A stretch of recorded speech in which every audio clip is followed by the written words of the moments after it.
اذا کس اللہ عز وجل مؤمنا ثوبا جدیدا. اچھا، اس کا پورا متن پڑھنے اور ترجمہ عرض کرنے سے پہلے ایک نقطہ دہرا دوں، وہ یہ کہ بہت سارے اذکار ذکر جو ہم پڑھتے ہیں، اعمال جو بجا لاتے ہیں، ان کی برکتیں اور فوائد بتائے گئے ہیں. یہ کام کرو اس کا یہ فائدہ ہے. اچھا، اکثر کاموں اور ان کے آثار میں جو تعلق ہے وہ ہماری سمجھ میں نہیں آتا. مثلا رزق روزی میں اضافہ کے باعث بنتے ہیں کچھ اعمال، یہ کام کرو تمہارے رزق روزی میں اضافہ ہوگا.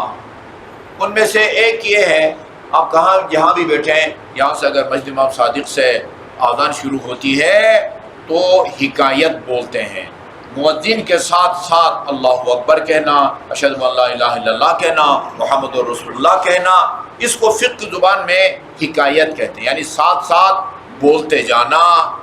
اس کے نتیجے میں وسعت رزق جو ہے نا وہ نصیب ہوتی ہے انسان کو. اب آپ کہیں ان دونوں میں اس میں کیا تعلق ہے بھائی؟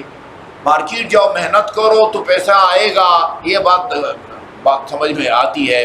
اچھا بھائی، وہ ہمارے یہ برادر آزان دیتے ہیں، کبھی آصاف دیتے ہیں، مبارک شاہ دیتا ہے، منور آزان دیتا ہے، آپ بھی ساتھ ساتھ پڑھتے جائیں، ہاں رزق روزی میں اضافہ ہوگا. یعنی اگر نوکری بھی نہیں ملتی ہے تو نوکری ملے گی، تنخواہ بڑھے گی. کس طرح ہوتا ہے رزق روزی میں اضافہ؟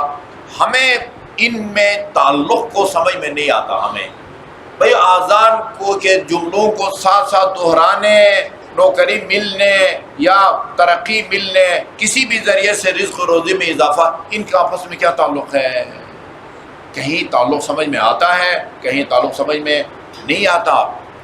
اچھا جی، اگر غریب ہو، فقیر ہو، صدقہ دے کے خدا سے تجارت کرو تو امیر ہو جاؤ گے. وہ صدقہ دوں گا تو کھرا نقصان ہے بھائی، نقصان ہے. گندم اگر آپ کی ہے، زکوٰۃ کی چند بوریاں اگر آپ دیتے ہیں، سیدھے آپ کے گھر سے جو ہے نا وہ منو کے حساب سے گندم نکل رہی ہے، تو پھر کدھر سے پیسہ آئے گا؟ یہ پھر خدا کی ذات پر اعتبار والی بات ہوتی ہے، خدا رسول اور امام کی بات پر اعتبار کرنے والی ہوتی ہے. ابھی میں نے اس دن اشارتاً عرض کیا تھا کہ اگر آپ کو کوئی نئے کپڑے نصیب ہوتے ہیں تو ان نئے کپڑوں کو پہننے سے پہلے یعنی ایک عمل اور ذکر کا حکم ہے اور اس کا فائدہ بتایا گیا ہے. یہ فائدہ ہماری سمجھ سے کم از کم بالاتر ہے، لیکن یہ تعلق کو سمجھنے کی ضرورت نہیں ہے. ٹھیک ہے جی، یعنی تعبداً، یعنی آرڈر سمجھ کے. تعبد کا مطلب ہوتا ہے آپ کو فلسفہ سمجھ میں آئے یا نہ آئے، اس عمل اور اس کے فائدہ میں تعلق آپ کے سمجھ میں آئے نہ آئے، اس کو حکم خدا سمجھ کے، آرڈر سمجھ کے انجام دو، آپ انشاءاللہ یہ برکتیں آپ کو نصیب ہوں گی. اچھا، ابھی متن پڑھتا ہوں. اذا کس اللہ مؤمنا ثوبا جدیدا، لفظی ڈکشنری والا ترجمہ یہ ہے اگر یا جب اللہ تعالیٰ کسی مومن کو نیا کپڑا پہنائے، یعنی خدا آپ کو نیا کپڑا دے اور آپ اس کو پہننے لگے، تو اس کو پہننے سے پہلے فلیتوضا، وضو کریں. وضو کا مطلب صحیح وضو ہے. ٹھیک ہے نا جی؟ یعنی یہ جو بعد میں برکتیں بتا رہے ہیں، اگر صحیح وضو نہیں ہوگا پھر وہ برکتیں نصیب نہیں ہوں گی. ٹھیک ہے نا؟ صحیح وضو ہونا چاہیے. فارمولہ صحیح ہو تو دوائی کارگر ثابت ہوتی ہے، ورنہ الٹا نقصان ہوتا ہے. ہمارے لہٰذا کہتے ہیں، ہمارے الحمدللہ ڈاکٹروں کی مہارت میں کوئی شک نہیں ہے.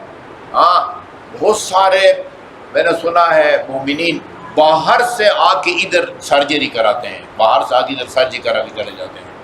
لیکن ادھر اگر کوئی کمزوری ہے، وہ فارمولے کا صحیح استعمال نہ ہونا ہے دوائیوں میں، ورنہ الحمدللہ دنیا بھری پڑی ہے پاکستانی ماہرین سے جو ہے نا، مختلف بیماریوں کے ماہر. ادھر امریکہ میں، یو کے میں ٹاپ کے ہمارے ماہرین ہیں. لیکن ادھر جو کمزوری ہے وہ جو ہے نا ذمہ داریوں کا احساس نہیں ہے. بہرحال وضو کرے، صحیح وضو کرے. ایک کام ولیصلی رکعتین، اور وضو کر کے 2 رکعت نماز پڑھے. ہر نماز میں وضو ضروری ہے.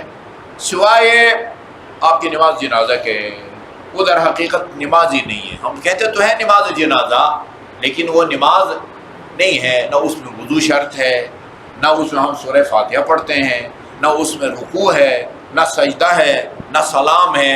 اہل سنت پڑھتے ہیں السلام علیکم، ہمارے ہاں سلام بھی نہیں ہے، جبکہ حدیث میں ہے لا صلاۃ الا بطہور، طہارت کے بغیر کوئی نماز نہیں ہوتی. لا صلاۃ الا بفاتحۃ الکتاب، سورہ فاتحہ کے بغیر کوئی جو ہے نا وہ نماز نہیں ہوتی. اصل میں دعا ہے، نام اس کا جو ہے وہ صلاۃ رکھا گیا ہے. 2 رکعت نماز پڑھے، پھر وہی بات ہے، یہ آگے جو برکتیں بتائی گئی ہیں وہ اسی صورت میں ہوگی کہ وضو بھی صحیح ہو، کہ نماز بھی صحیح ہو، قرات بھی جو ہے نا وہ صحیح ہو. ہاں یہ ساری باتیں جو ہے نا وہ اس کے اندر ہونی چاہیے. یہ 2 کام. وَلْيَقْرَأْ فِيهِمَا أُمَّ الْكِتَابِ. اچھا یہ جو 2 رکعت نماز پڑھے گا، ہر رکعت میں اس نے کیا پڑھنا ہے؟ ہر رکعت میں کبھی یہ لکھی ادھر لگا دیں گے، ہاں کسی کو فائدہ ہوگا تو ہمیں ثواب بھی ہوگا.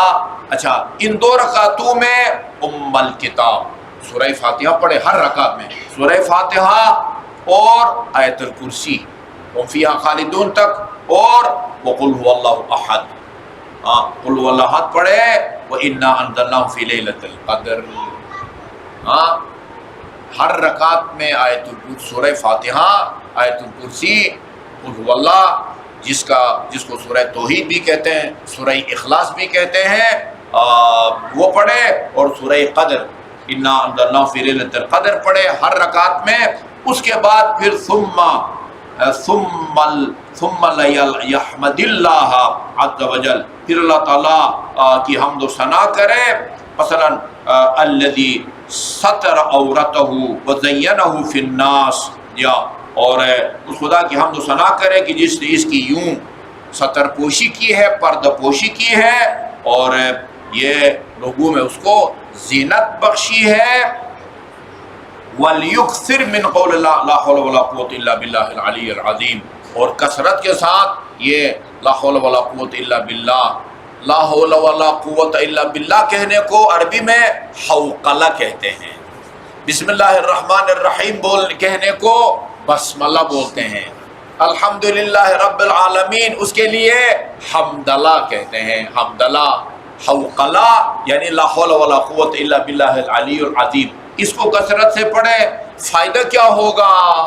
فائدہ کیا ہوگا؟ فائدہ اس کا یہ ہوگا فَإِنَّهُ لَا يَعْصِي اللَّهَ فِيهِ، یہ کپڑے جب تک اس کے بدن پر ہوں گے اس سے اللہ تعالیٰ کی معصیت اور گناہ سرزد نہیں ہوگا. ان کپڑوں میں وہ اللہ تعالیٰ کی نافرمانی جو ہے وہ نہیں کرے گا. اور کیا فائدہ ہوگا؟ اور کیا فائدہ ہوگا؟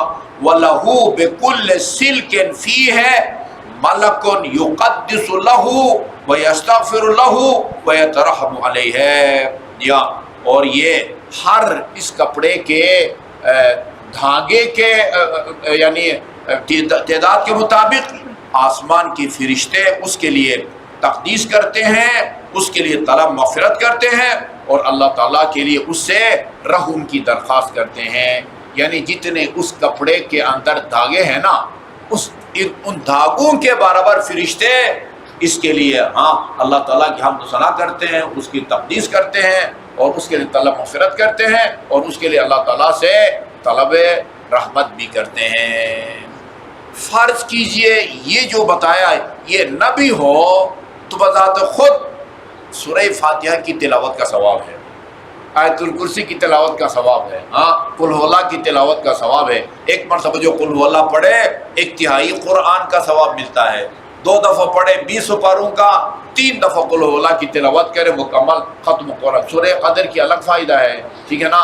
تو یہ جو پڑھتا ہے اس کی 5 انگلیاں گھی میں ہیں. نقصان کسی صورت میں نہیں ہے، فائدہ ہی فائدہ ہے. اللہ تعالیٰ سب کو نئے کپڑے جوڑے نصیب فرمائے. اللہم صلی اللہ محمد و آل محمد. یا اللہ یا واحد یا احد یا صمد یا من لم یلد ولم یولد ولم یکن له کفوا احد. فاطمة و ابیہا وبعلها وبنيها وبسر المستودع فيها، نسألك زيادة في العلم وبركة في الرزق وصحة في الجسم وطولا في العمر ونورا في القلب وتوبة قبل الموت وراحة عند الموت ومغفرة بعد الموت، دخولا في الجنة ونجاة من النار. اللهم انصر الإسلام والمسلمين، اللهم انصر وأيد حماة الدين